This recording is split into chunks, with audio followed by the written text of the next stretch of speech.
കണ്ണൂർ ജില്ലയിൽ ഒരാഴ്ചയായി തുടരുന്ന കനത്ത മഴയിലും കാറ്റിലും കാർഷിക മേഖലയിൽ വ്യാപക നാശം. ജില്ലയിൽ ഇതുവരെ 101.47 ഹെക്ടർ ഭൂമിയിലായി 4.5 കോടിയോളം രൂപയുടെ കൃഷിനാശം സംഭവിച്ചു. ജില്ലയിലെ 4619 കർഷകരെയാണ് മഴക്കെടുതി ബാധിച്ചത്.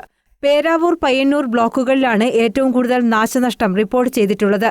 പേരാവൂരിൽ 95.59 ലക്ഷം രൂപയുടെയും പയ്യന്നൂരിൽ 92.8 ലക്ഷം രൂപയുടെ നഷ്ടവും രേഖപ്പെടുത്തി. ജില്ലയിൽ 34.8 ഹെക്ടർ വാഴകൃഷിയിൽ 2.39 ലക്ഷം രൂപയുടെ നാശനഷ്ടമാണ് കണക്കാക്കുന്നത്. 39,921 കുലച്ച വാഴകൾ നശിക്കുകയും 1,272 കർഷകരെ ബാധിക്കുകയും ചെയ്തു. കുലയ്ക്കാത്ത വാഴകൾ നശിച്ച് 56.2 ലക്ഷം രൂപയുടെ നഷ്ടം ഉണ്ടായി. 673 റബ്ബർ കർഷകരെ മഴ ബാധിച്ചു. ജില്ലയിൽ 11.83 ഹെക്ടർ സ്ഥലത്താണ് റബ്ബർ കൃഷി നടത്തുന്നത്.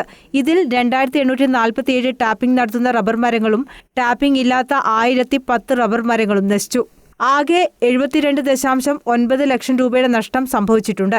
21.76 ഹെക്ടറിലുള്ള തെങ്ങ് കൃഷിയിൽ 1057 തെങ്ങുകൾ നശിച്ചു. കൂടാതെ 52.85 ലക്ഷം രൂപയുടെ നഷ്ടവും സംഭവിച്ചു. 595 തെങ്ങ് കർഷകരെയാണ് ദുരന്തം ബാധിച്ചത്. 10.87 ഹെക്ടർ ഭൂമിയിലായി കുലച്ച 2093 കവുങ്ങുകളും നശിച്ചിട്ടുണ്ട്. 724 കവുങ്ങ് കർഷകർക്ക് 8.3 ലക്ഷം രൂപയുടെ നഷ്ടം സംഭവിച്ചു. കുരുമുളക് കൃഷിയിൽ 4.2 ലക്ഷം രൂപയുടെ നഷ്ടമുണ്ടായി.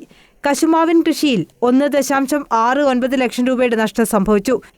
News desk, Kannur vision.